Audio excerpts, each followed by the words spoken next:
welcome to The Executive Appeal, a show that convenes the world's most powerful and successful leaders to share mentoring and career advancement advice to help you successfully transition into senior level executive positions. I'm your host, Alex Tremble, award-winning speaker, author, and leadership expert with over a decade of experience coaching and advising some of our nation's most senior level government leaders. So if you're ready to reach your goals, let's get started. Welcome, you ambitious, you wonderful, beautiful, awesome people to another power-packed episode of the Executive Appeal podcast. I am your host, Alex Tremble, Alex D. Tremble. This is actually a reference to One Piece, Alex D. Tremble. And I am thrilled to have you join us here today. This podcast is where we go beyond the ordinary, moving past the cliches of just work hard to actually uncover the true secrets of success at the executive level. And now, before we get started today and dive into this phenomenal interview, I have some exciting news to share with you. And thanks to your incredible support, this Executive Appeal podcast is now one of the top 5% podcasts in the world. Thank you so much. And it didn't happen by accident, and all is because of you. You made this happen, and you will determine the continued success of this show. So here's my ask. Here's our call to action for all of our amazing listeners. If you enjoy this content we bring to you each and every month, we ask for your support. Click the like button, click the share button, share your thoughts, your ideas, your questions, your reactions in the comments section, and most importantly, share this episode with at least 2 of your friends or colleagues today. Your engagement and enthusiasm keeps this community thriving, and we couldn't be more grateful. And now, with no further ado, let me say, today is a good day. See, today we have with us the always immaculately dressed and positioned Mr. Peter Bonner. Peter currently serves as the Senior Fellow at the Federation of American Scientists. And as a public, nonprofit, and private sector innovator, he works at the crossroads between these sectors in the areas of human capital, workforce development, leadership effectiveness, and operational excellence. He recently led the federal agency's task with hiring the technical management and staff talent to implement the Bipartisan Infrastructure Law, the Inflation Reduction Act, and the CHIPS and Science Act. From this role as the Associate Director for HR Solutions at the Office of Personnel Management, he has done so much good. And I'd love to hear his story and his perspective on how he was able to accomplish it. How are you doing today, kind sir? I'm doing great, Alex. So great to be here with you. You know what? It is wonderful to be here with each other, especially when both of us are completely well. No, neither one of us are sick. Inside joke. Let's see for the audience if they can guess who is sick, though. I think we're both playing it off pretty well today. Last you and I spoke, we were prepping for this episode, and I told you that I was looking forward to discussing those ideas that are almost a little counterintuitive.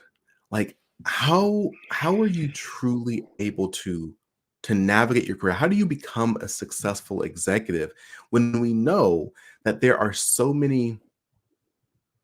much advice out there that just doesn't work? One of those things being just work hard. So I would love to hear from you, like, in your perspective, in your estimation, what does it take to rise to the senior executive level? Well, Alex, thanks for that question. And I think there are many paths to the senior executive level, and I'll start there.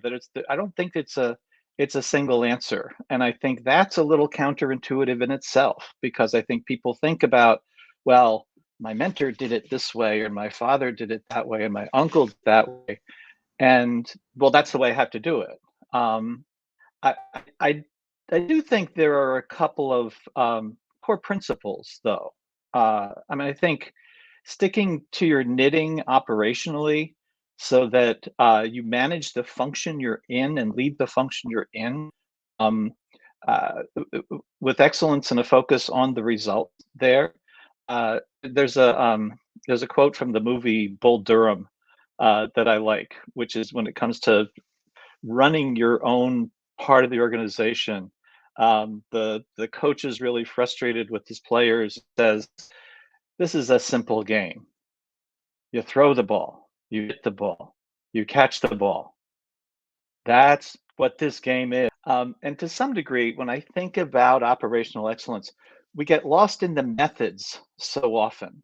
We get lost in the flavor of the month that's out there, and in terms of, well, I need to follow this method or that method.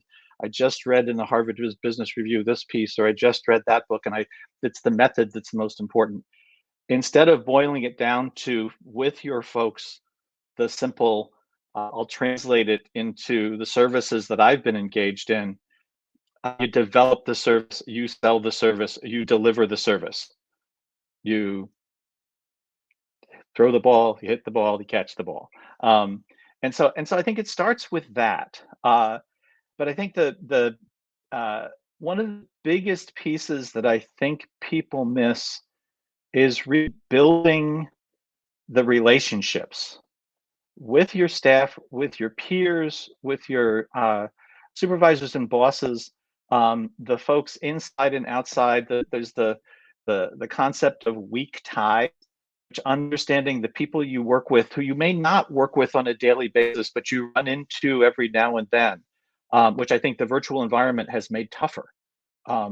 But really understanding the power of those weak ties, and frequently innovation and new ideas and things you can do differently come from those ties in your network, not necessarily the ones that are closest to you. So those are some of the pieces. I do think we think of we too often in organizations think of people as units of performance. And it's a little counterintuitive to think, no, they're not units of performance. They're people. And it's understanding what motivates them, what brings them to work, where do they find agency in their work, that I think is one of the critical aspects of this, and not objectifying them to the extent that, well, they're not reaching these KPIs, they're not following these particular performance measures. What's going on with that individual? I get frustrated when people talk about work-life balance, because as if work and life were something separate, as family and work were something separate. They're not. We talk about bringing the whole person to work. When you bring the whole person to work, you're bringing your family with you. You're bringing your friends with you. You're bringing your experiences that you had last night and this morning before you got there, or before you turned on the computer. So those are some of the things in terms of where you start. I think you go in terms of moving into from frontline management to middle management to executive ranks, is really understanding the transitions there, but realizing that is that network of connections that is going to take you into those next steps, and working to continue to develop those. I mean, the way I got the job at OPM was through a network connection, and someone who I had been a peer and a friend with for years and years, and he recommended me for the job. And it was that connection that got me into the Office of Personnel Management position as the associate director, which is the most rewarding and impactful job I've ever had in my 40-year career. Well, I will say that the most rewarding and impactful job I've ever had in my so many years, I'm going to age myself, is being the spouse of my beautiful wife. Yeah, see, I'm getting points. I'm not going to show my wife the podcast for a while, Alex, because I didn't say her, and you did. So, well, So you said so much that I agree with. There's so many different places to go with this, but one of the places I want to go is you talked about simplifying the work. Now, I use this example often. Actually, I really do appreciate this example.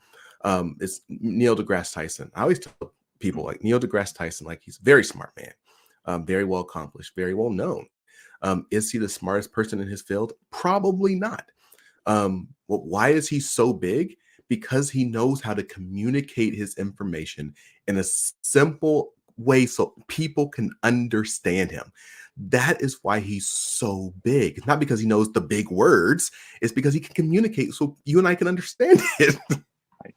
Right. He's awesome. Yeah, he's just and he's great. He's hilarious. But the other thing you talked about is, now I do want people to understand this. Kind of, I always get side eyes when I say this.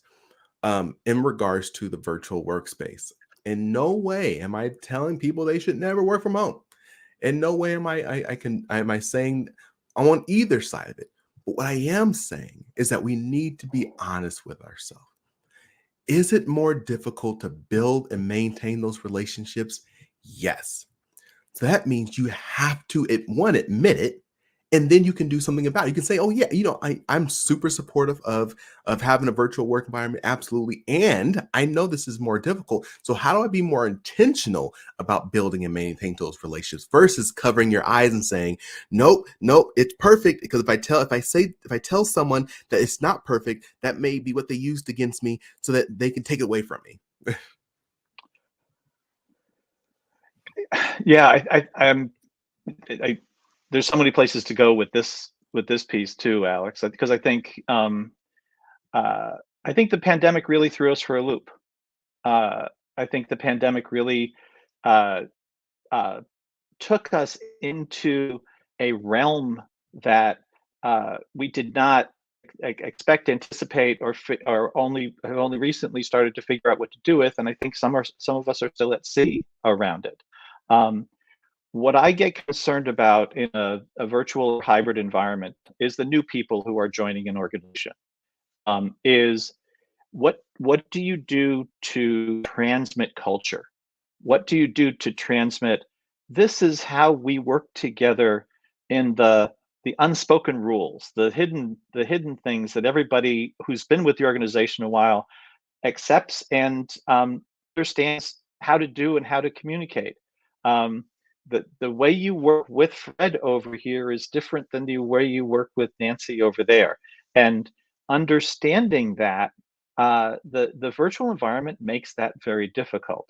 And so I'd break it down to a couple of pieces. The really being intentional about how you bring new people into the organization and how you do the cultural orientation with them in terms of the communication skills, how people make decisions, how we work together in teams, because those are that's the thread that weaves the threads that weave the organization together. The other piece, to your point, is and we did this at OPM, and I've worked with organizations that are doing it too. Is even if you're in a remote environment or a hybrid environment, be intentional about bringing people together periodically, whether it's monthly or quarterly. Get people together for a couple of days so they can see each other, see body language, understand where people are coming from, getting to know them personally a little bit.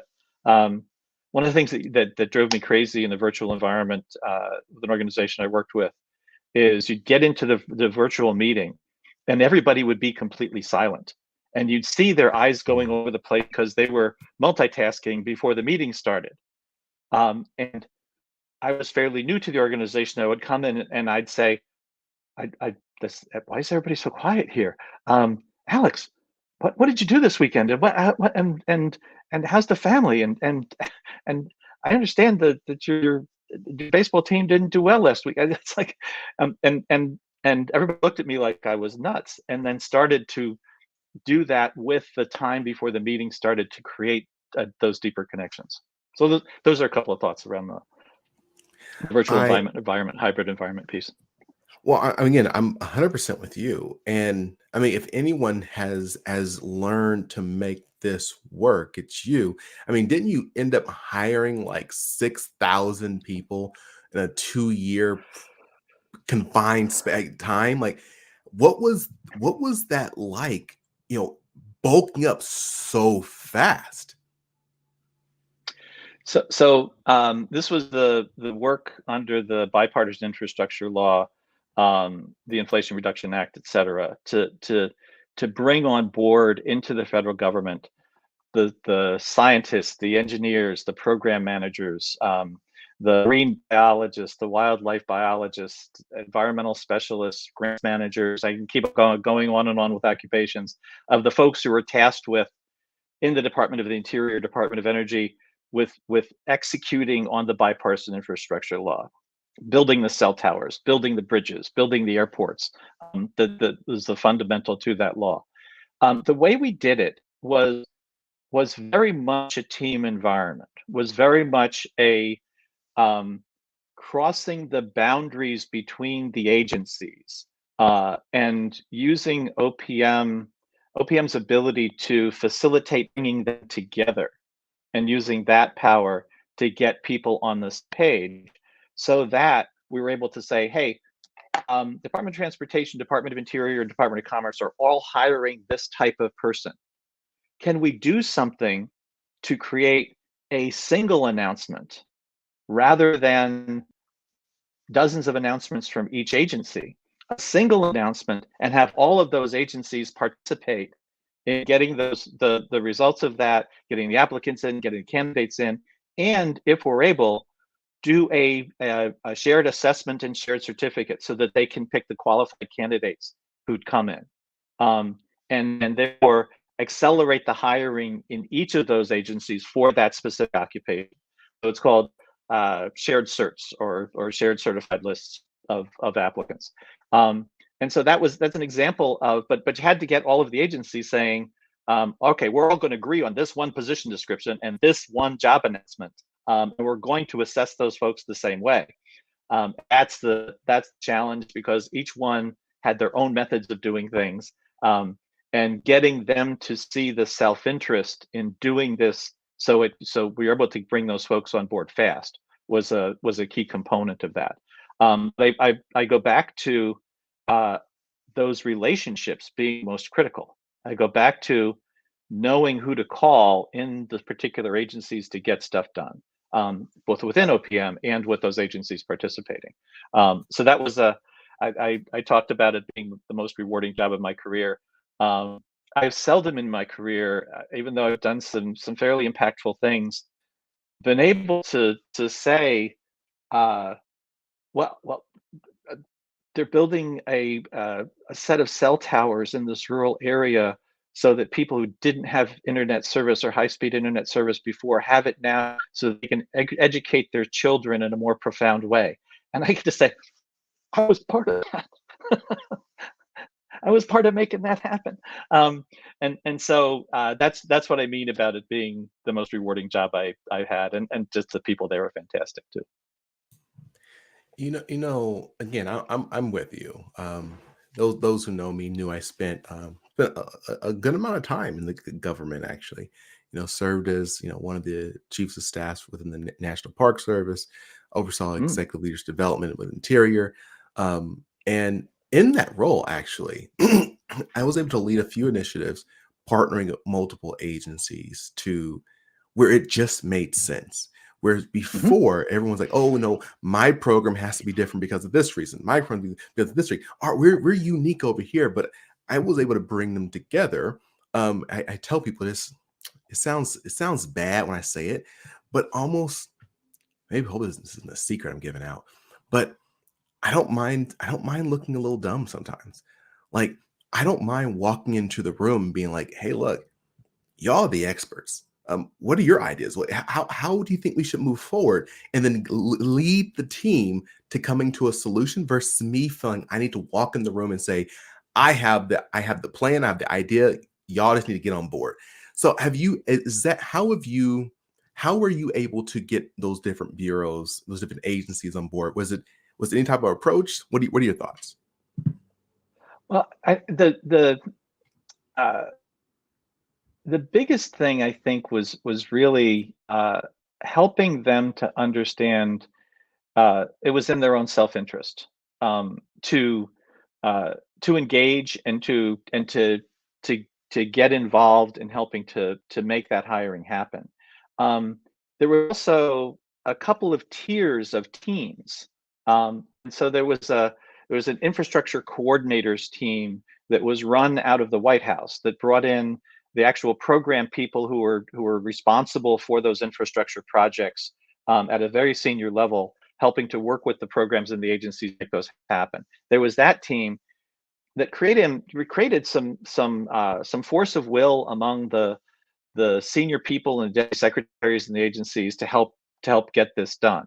And then there was a team at the chief human capital officers level, and then there was a team which is the one I worked with on a daily basis of HR operations people and the program people who were responsible for the program manager says yes. And so it was those tiered teams, but I'd say overall it was getting folks to horse trade a bit to say, okay, I'm going to give up this unique process I have over here in order to do a common process with everyone else and reap the benefit of that by being able to accelerate the hiring that I have.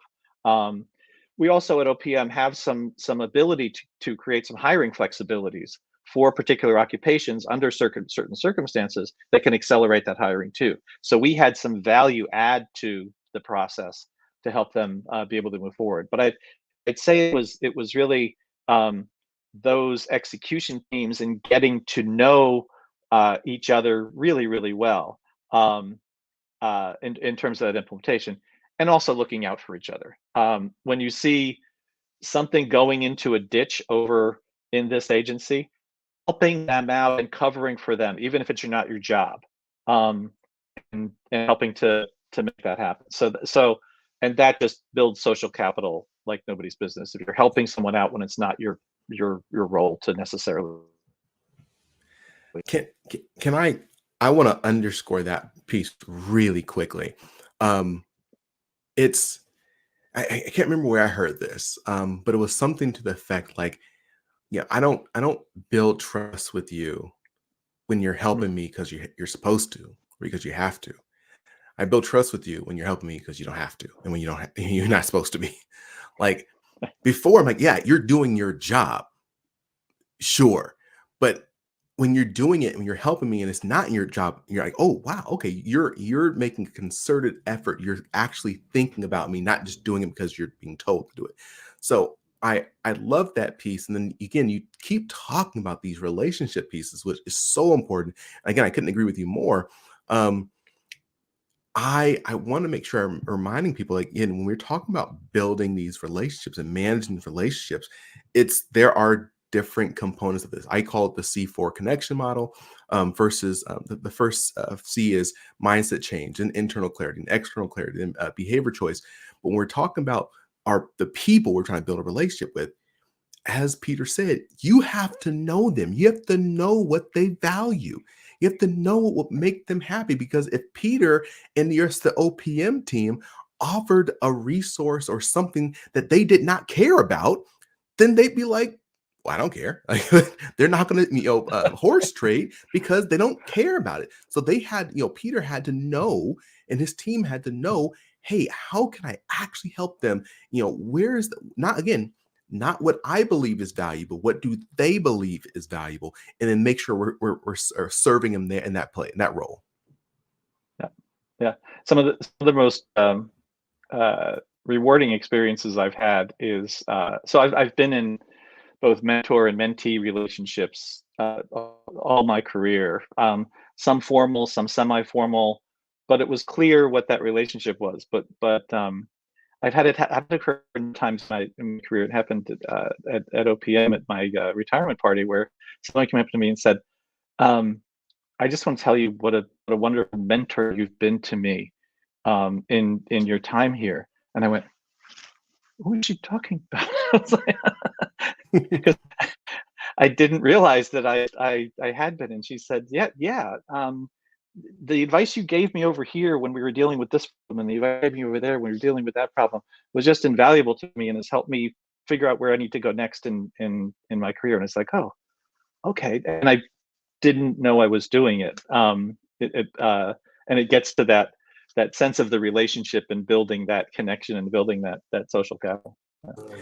You know, it's funny. I call that unconscious mentoring, and I teach a few courses on it because the same thing happened to me. Like someone reached out to me years ago and was like, "Thank you so much for being my mentor." I'm like, "What are you talking about?" So, because Right. people watch you, and this is you bring up another really great point. So when I'm working with leaders, whether I'm coaching them or we're just serving in consulting role or training roles, I always tell them, yes, you need to find a great mentor. And they're like, yes, I know I need to find a mentor, but I can't find one. No one will talk to me, or they're too busy, or whatever it may be. What if they say no?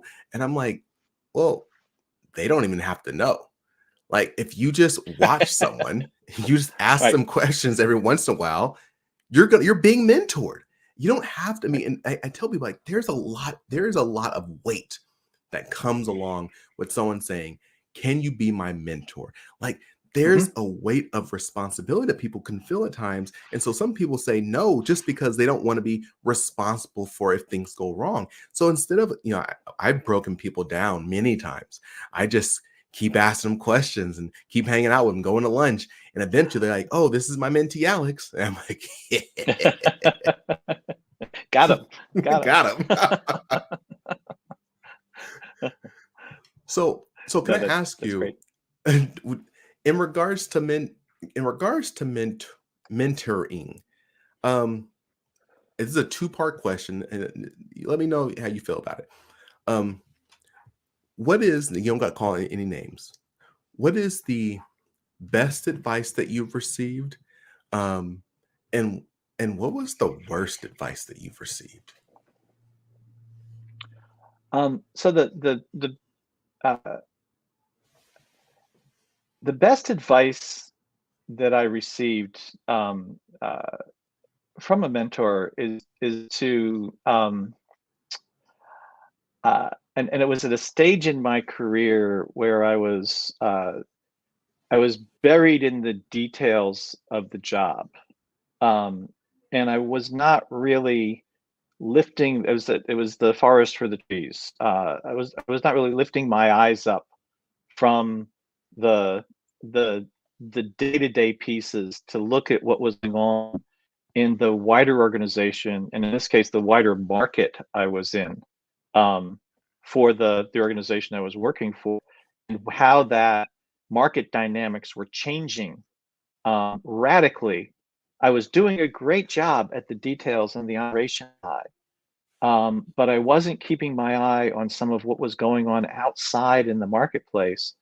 And in this case, it was a situation where I was working for a government contractor, and one of the primary contracts that I had was going to disappear unexpectedly, and it was like the mentor said, "This is not just about this contract. This is about sensing what's going on in the external environment such that you can adapt, pivot, and respond Yeah. in a timely enough fashion that you're protecting your part of the organization and protecting your people."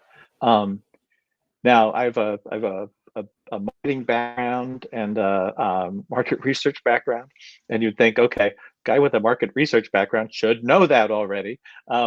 But you can get lost in in the particular job and in the details of the job, that even is something that it comes to you as second nature, you can lose sight of. So um, uh, that was that was the best piece of advice I've gotten. Um, the worst piece in mentoring, I'm having a little trouble with, because even things that mentors and others have told me in the moment, where I said, "Well, that's the stupid thing I heard. That's just ridiculous," has ended up weeks or even months or years later me turning that around, saying, the way they delivered it may have been really in a way that I couldn't hear it, but it was actually pretty good advice at that stage of what I was doing. So that was one piece. I remember I had to. There was a project that was just not working out, and I was adamant about the value of this to our customers and the value of this to our future. And my mentor at the time basically said, "Hey, there's times when you just have to cut bait and leave it behind." And I was just unwilling to do it, and it hurt the people who were working on that project ultimately. But the way the message was delivered to me, I was like, no. I pushed back and the resistance. But coming back around and said that no, that was probably the right way to go at the time. Yeah. So you bring up a couple points. One, I'll share mine. Just kind of thought about it. The worst advice I've ever gotten, and I should have phrased the question differently because it didn't have to be a mentor. The worst advice I think, some of the worst advice, I think, yeah. First one that came to mind when I thought about it was when this woman, very successful in her career, executive in the government, asked me what I wanted to do for my career. And at the time, I wanted to be a cabinet level secretary.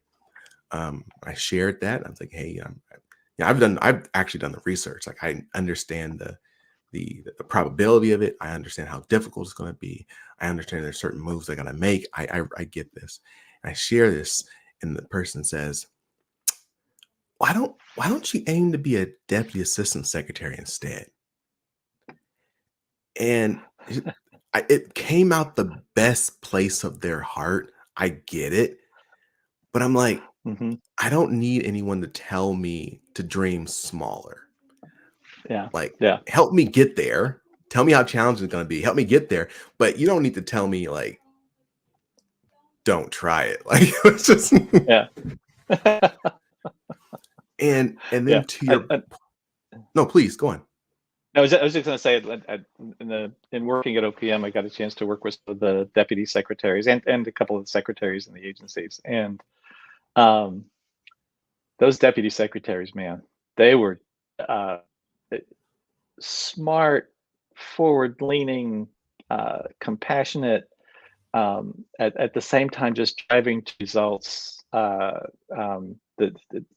Just fantastic, just fantastic. Yeah. And really quickly, just so everyone knows, I am not down talking any deputy assistant secretary, any assistant secretary. I'm not down talking anyone. I'm saying, Right. and this is actually really important for everyone. I'm saying what I wanted was to become this the secretary, and I now I'm underscoring this intentionally for everyone listening. If you want something, you don't need to be bashful about it. Again, I had a conversation with Mickey Fern, who was a former deputy assistant secretary. No, deputy director for the National Park Service. And I talk about this in my book, actually, one of my talks. It was him who told me years ago, I was kind of like bashful about what I wanted to achieve in my life. I'm like, well, everyone thinks I'm stuck up. And he was like, so it's your life. Like, what do you want to do? Are you living your life for you or living your life for someone else? And if you want this, then go after it. If you want to, go on some jet skis and go jet ski. That's what you want. And so I want people, I really do. And I'm always pushing the leaders who I coach. Like, it's crazy because even at those higher levels, there's still the imposter syndrome. There's still the worry that I'm not good enough, that someone's going to figure it out at some point, or maybe I've achieved so much, I should just be happy, right? Like, I don't need to achieve more. Am I being greedy? Like, no, if you can contribute and do something positive without doing something illegal, immoral, and ethical, then go for it. Right. No, I agree more, and especially to your point, if you studied it, you've looked at, okay, people in those jobs and what it takes to do that job well. Uh, uh, there should be nothing that stops you from that ambition, or at least driving for it. Yeah. I know we have to wrap up. I want to also underscore something you said. Like, you got to be, for everyone listening, you have to remain open minded.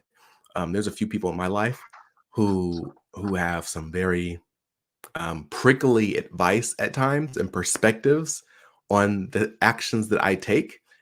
And I told my wife about this. I'm like, God darn it, I hate talking to this person, but they're right. Like, it's just, so, but if your mind is always close to, I don't like the way they presented it.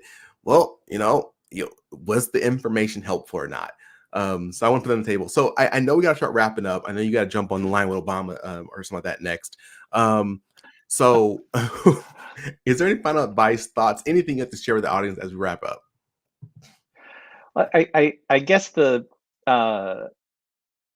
most important thing I have to share is that and I'm coming out of this public sector position. Director Huda PM uh, has an expression that she uses that we win on mission, and particularly for the federal and public sector employees who are listening to this podcast, I would reinforce valuing the mission of what you do and taking the leadership position to make that mission a reality. Um, and that to me it is one of the most rewarding things. As I said, one of the most rewarding things that I've been able to do in my career. Um, and to quote, I think it was Billie Jean King who said, and I think it's in the U.S. Tennis Center in New York. Pressure is a privilege, um, and it's to recognize that person going out to center court um, has the pressure to try to win in the U.S. Open, and it's a privilege to be there. It's a leadership is a privilege, and executing on that and executing with the people who are around you to help make that happen. Understand and feel that privilege as you do that work. Thank you, Peter. I couldn't, this is a perfect way to conclude our time. Yeah, leadership is a privilege.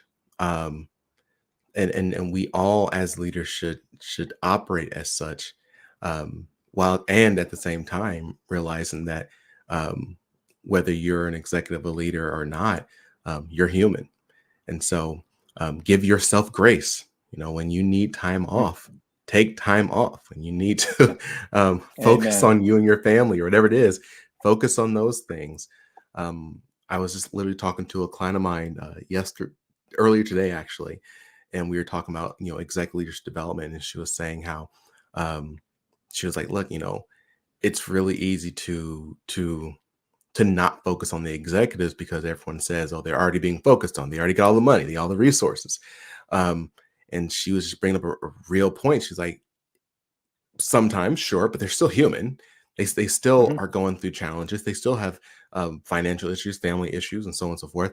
And then she said, and at the end of the day, if you have a leader an executive leader who you can impact, you can provide them with the training, the coaching, because I'm doing executive coaching for them, but the coaching that's going to help them perform better, who are now all the people they are impacting positively, right?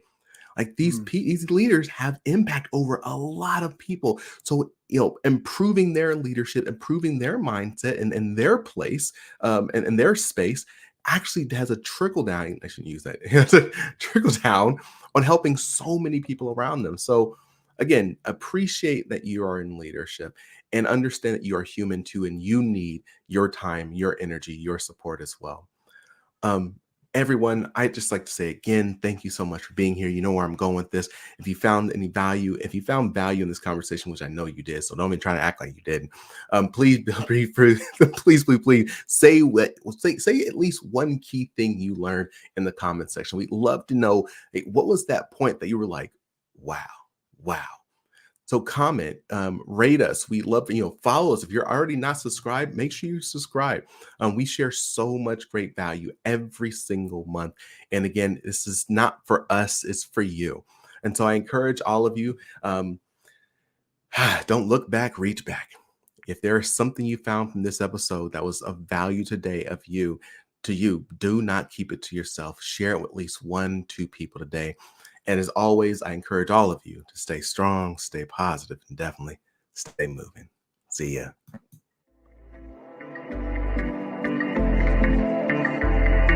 Thanks for listening to The Executive Appeal with Alex Tremble.